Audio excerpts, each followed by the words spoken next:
देखो मुझे नहीं पता, अगर पापा की प्रॉपर्टी में बंटवारा होगा तो उसमें हिस्सा मेरा भी होगा। मुझे कुछ नहीं पता। अरे उस घर पे हक मेरा भी है, उस घर की बेटी मैं भी हूँ। ठीक है, मैं आ रही हूँ।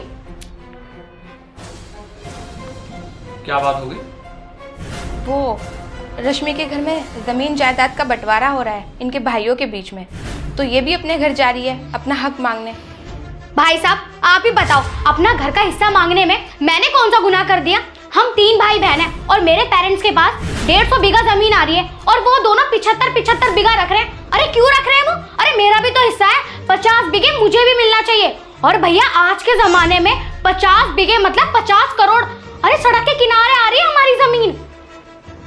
बात तो तेरी बिल्कुल सही है। तू कहाँ जा रहा भैया?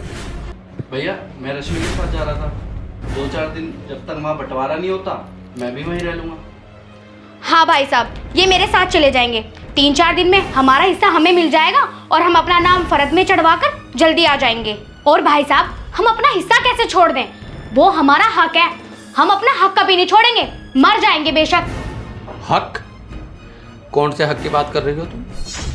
कौन से हक पूरे किए आपने? जब तुम्हारे माँ बाप एक्सपायर हुए, तुम्हारे बाप पर दुनिया भर का कर्जा था, क्या तुमने दिया वो कर्जा?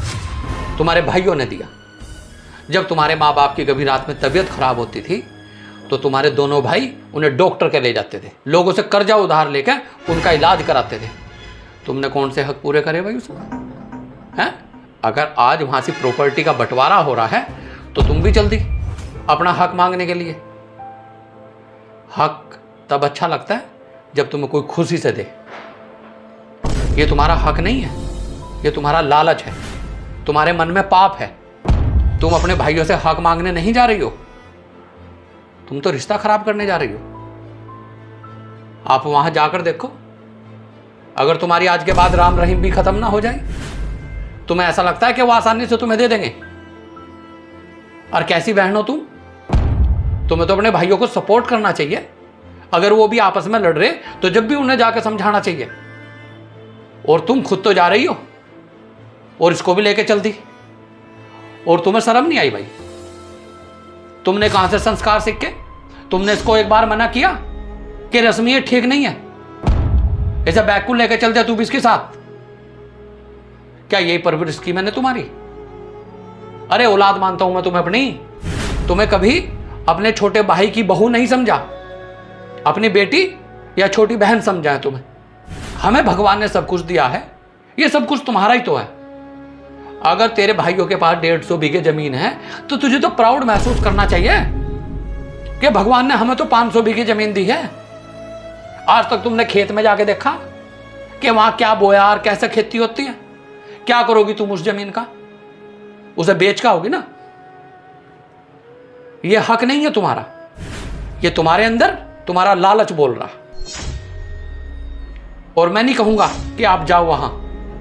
अगर आप मुझे अपना जेठ समझती हो और तुम अपना भाई समझते हो तो कोई जरूरत नहीं है जाने की। अगर तुम्हें प्रॉपर्टी की इतनी भूख है तो कल तहसील में मेरे साथ चलना। जो मेरे भी नाम है ना वो भी मैं तुम्हारे नाम करा दूंगा। मैं तो ये सोचता हूं कि मैं अपनी खून पसीने की कमाई से तुम्हें सींच के बड़ा किया। तुम्हारे अंदर ऐसी सोच आती कहां से? और तुमने मना नहीं किया इनको एक बार भी? मैंने तो इनको बहुत समझाया था, देवरानी को भी और छोटे को भी, लेकिन जब इन दोनों ने मेरी बात नहीं सुनी तो मैंने कहा तुम्हारी मर्जी है, जैसा तुम्हें अच्छा लगे कर लो। क्यों भाई, इतने बड़े हो गए तुम हैं कि तुम्हें छोटे बड़े का अदब का भी नहीं पता? जब तुम्हारी भाभी ने तुम्हें मना किया फिर क्यों चले तुम इस बैग को उठा के? देख बेटा, अब आगे तुम्हारी मर्जी है, जैसा आपका मन करे आप ऐसा करो। लेकिन हमारा बिल्कुल भी मन नहीं है कि हम वहां का 1 रुपया भी लें। और एक बात और सुनो, बड़ों की मिसाल है कि कभी भी इस तरह के पैसे से आदमी सक्सेसफुल नहीं हो सकता। हो सकता है वो पैसा हमारे घर आए और वो हमारे भी पैसे को लेकर डूब जाए। कल को तुम्हें कोई बीमारी होगी, कोई एक्सीडेंट हो गया, कोई आपत्ति आ गई, जब क्या करोगे तुम? भगवान ने तुम्हें इतना अच्छा शरीर दिया है, निरोगी काया दी है। अरे सबसे बड़ा धन तो हमारी काया है। कल को तुम उस पैसे को लेकर आए और तुम्हें अटैक हो गया, कोई और अनहोनी होगी घर में, जब क्या करोगे? और उन्होंने तुम्हारी शादी कर दी, शादी के बाद तो उनका हक ही खत्म हो गया। अब तुम्हारा हक इस घर पर है, यहाँ की जमीन जायदाद पर सारा हक है तुम्हारा। तुम हमसे लड़के भी ले सकती हो। अगर आप हमसे अपनी जमीन के लिए लड़ोगी तो हमें भी अच्छा लगेगा और पड़ोस में भी अच्छा लगेगा। लेकिन अगर तुम अपने भाइयों से जाकर अपना हक मांगोगी तो लोग तुम्हारे मुंह पे थूकेंगे। भाई साहब मुझे माफ़ कर दो, पता नहीं मुझ में ये लालच कहाँ से आ गया था। मुझसे बहुत बड़ी गलती हो गई और अब मैं नहीं जा रही अपने भाइयों के पास।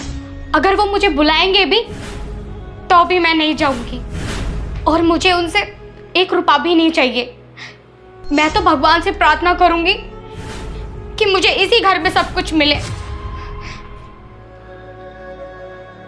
भैया मुझे भी माफ़ कर दो। मुझे भाभी ने बहुत समझाया और मैंने भाभी की बात नहीं मानी। चलो ठीक है, मुझे तो इस बात की भी बहुत बड़ी खुशी है कि तुम दोनों ने मेरी बात मान ली। और किसी के देने से पूरा नहीं पड़ता, इंसान का पूरा जब पड़ता है जब उसको भगवान देता है। और तुम्हें टेंशन लेने की कोई जरूरत नहीं है।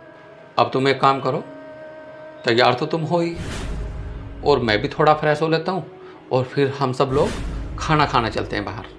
और इस बात को भूलने की कोशिश करो कि कहीं तुम्हारे बंटवारे हो रहे।